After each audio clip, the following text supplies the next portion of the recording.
लेते हैं इसके रंगों की। हम बात करते हैं इसके रंगों की। ध्यान रखिएगा, ये अगर आपसे कोई पूछ लेता है, ये बताइए ये जो बुध है ये बुध किस रंग का है, तो बुध जो है ये बुध हरे रंग का है। बुध कैसा है? ग्रीन रंग का है। चलिए ठीक है। अगर आपसे कोई ये पूछता है कि आप ये बताइए ये जो शुक्र ग्रह है ये किस कलर का है, तो शुक्र ग्रह जो है ये चमकीला ग्रह है। कैसा ग्रह है? चमकीला ग्रह है। ध्यान रखिएगा, ये अपने सौरमंडल का सबसे चमकीला ग्रह कौन सा है? शुक्र। सूर्य के सबसे नजदीक है बुध, लेकिन ये ज्यादा चमकीला है बुध से। ऐसा इसलिए ध्यान रखना, यही सबसे ज्यादा चमकीला है और यही सबसे ज्यादा गर्म है। जबकि बुध सूर्य के पास है, इसको सबसे ज्यादा गर्म होना चाहिए और इसको सबसे ज्यादा चमकीला होना चाहिए, लेकिन ऐसा नहीं है। तो ऐसा नहीं है, इसके पीछे रीजन है। इसके पीछे रीजन ये है, ये सूर्य के इतना पास है, इतना ज़्यादा उष्मा इसको मिल जाती है, जिससे इसका वायुमंडल नष्ट हो गया। जब इसका वायुमंडल नष्ट हो गया तो ये ज़्यादा गर्म नहीं हो पाएगा। इसीलिए ज़्यादा गर्म ना हो पाने की वजह से ये शुक्र से कम चमकीला है। तो कहने का मतलब ये हमारे सौरमंडल का सबसे चमकीला और सबसे गर्म ग्रह, सबसे चमकीला और सबसे गर्म ग्रह ये है शुक्र। यह है शुक्र। और शुक्र को साँझ का तारा, भोर का तारा भी कहा जाता है। क्यों कहा जाता है साँझ का तारा और भोर का तारा? साँझ का तारा और भोर का तारा इसलिए कहा जाता है क्योंकि ये बहुत चमकीला है, ये दिखाई देता है इसीलिए। और इसको पृथ्वी का जुड़वा बहन कहते हैं। शुक्र को पृथ्वी का जुड़वा बहन कहते हैं। ठीक है, चलिए अब हम बात करते हैं पृथ्वी की। पृथ्वी के तो सभी पता होगा, पृथ्वी एक नीला ग्रह है, ब्लू प्लेनेट है। पृथ्वी क्या है? ब्लू प्लेनेट है। पृथ्वी एक नीला ग्रह है। चलिए हम बात करेंगे मंगल की। ध्यान रखिएगा, मंगल का कलर लाल होता है, इसको कहते हैं लाल ग्रह। मंगल को लाल ग्रह कहते हैं। चलिए ठीक है, अगली पॉइंट हम लोग ये ध्यान रखते हैं, अगर आपसे कोई पूछता है बृहस्पति का कलर कैसा है, तो बृहस्पति येलो कलर का है। कहने का मतलब बृहस्पति का रंग पीला है। और शनि जो प्लैनेट है इसका कलर कैसा है? तो भाई आप लोगों ने ये शनि महाराज का फोटो देखा होगा, तो काला रहता है। तो आप ध्यान रखिएगा, ये शनि जो होता है ये ब्लैक कलर का है। शनि जो होता है ये ब्लैक कलर का है। अगर आपसे पूछा जाए ये जो अरुण है और वरुण, ध्यान रखिएगा, अरुण भी और वरुण भी ये दोनों के दोनों क्या होते हैं? ग्रीन होते हैं। क्या होते हैं? हरे। तो हमारे सौरमंडल में 3 ग्रहों का क्रम हरा है। एक तो अरुण का है, एक वरुण का है और एक बुध का है। अब हम लोग बात करेंगे इन ग्रहों के कुछ विशेष प्रॉपर्टीज के बारे में। अब हम लोग बात करेंगे इन ग्रहों के कुछ विशेष प्रॉपर्टीज के बारे में।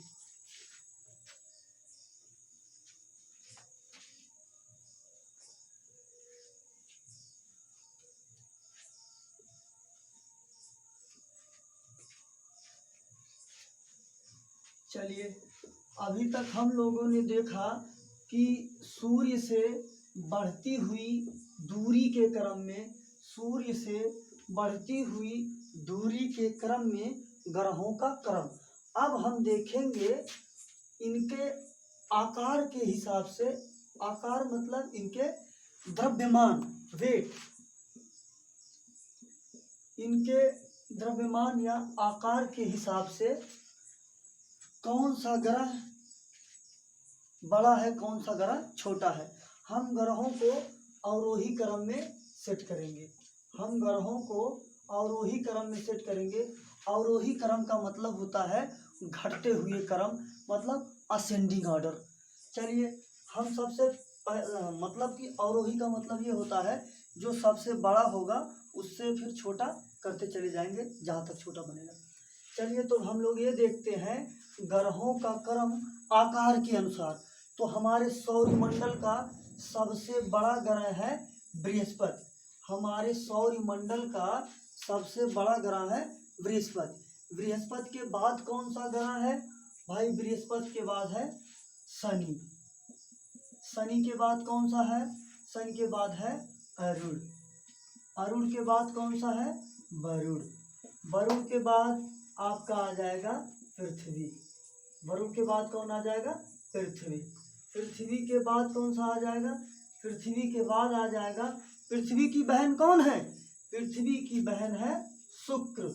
और शुक्र के बाद आ जाएगा आपका मंगल। मंगल के बाद आ जाएगा बुध। तो कहने का मतलब ये कि सबसे बड़ा ग्रह बृहस्पति और सबसे छोटा ग्रह जो है बुध है। भाई ध्यान रखिएगा, ये पृथ्वी से इनके आकार के अनुसार ग्रहों का क्रम है।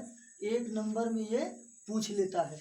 आप लोग ध्यान रखिएगा, ये 1 नंबर में क्या करता है? ये पूछ लेता है कि ये बताइए ये जो ग्रह हैं इनका आकार के अनुसार क्रम क्या होगा।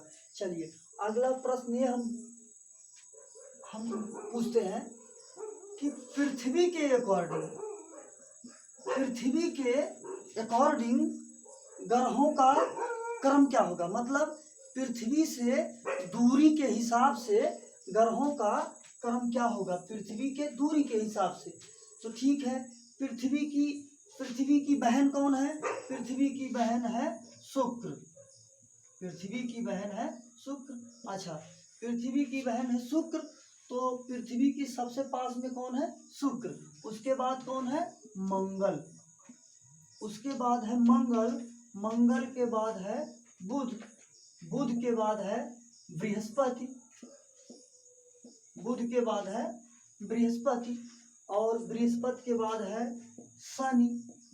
शनि के बाद है अरुण। और उसके बाद में है वरुण। शनि है, शनि के बाद में अरुण, उसके बाद वरुण। ये पृथ्वी के हिसाब से दूरी के बढ़ते हुए क्रम में है ये ग्रहों का क्रम। एक बार आप लोग अच्छे से समझ लीजिए। अवरोही क्रम में जब फिट करेंगे, बृहस्पति, शनि, अरुण, वरुण, पृथ्वी, शुक्र, मंगल, बुध। और हम जब पृथ्वी के हिसाब से देखेंगे तो शुक्र, मंगल, बुध, बृहस्पति, शनि, अरुण और वरुण। मैंने दूरी के हिसाब से क्रम आपको बताया था। सूर्य से दूरी के क्रम के हिसाब से मैंने बताया था। पहले पर है बृहस्पति, दूरी के हिसाब से हमने बताया था बुध। बुध के बाद हमने बताया था आप लोगों को शुक्र। शुक्र के बाद पृथ्वी। पृथ्वी के बाद मंगल। और मंगल के बाद बृहस्पति। बृहस्पति के बाद शनि। शनि के बाद अरुण और फिर वरुण। ये दूरी के क्रम में है। तो अगर आपसे ये पूछ ले ये बताइए कौन से ग्रह पार्थिव ग्रह हैं, कौन से ग्रह पार्थिव ग्रह हैं और कौन से ग्रह गैसीय ग्रह हैं। तो आप ध्यान रखिएगा, बुध, शुक्र, पृथ्वी और मंगल।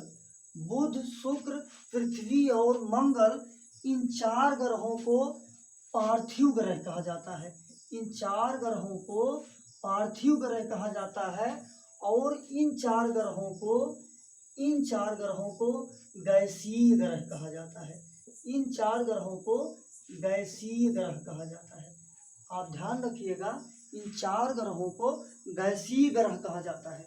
एक प्रश्न और पूछता है ग्रहों के संबंध में, किन ग्रहों को आंतरिक ग्रह कहा जाता है। भाई हर प्रश्न को आप अच्छे से नोट कर लीजिएगा और समझ लीजिएगा, क्योंकि इन सब चीज़ों से बहुत प्रश्न उठाता है।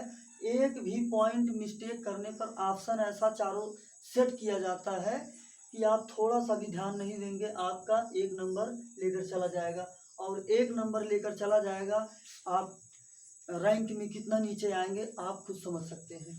चलिए ठीक है, हम बात करते हैं यहाँ पर आंतरिक ग्रह किसको कहते हैं। तो आंतरिक ग्रह कहते हैं बुध,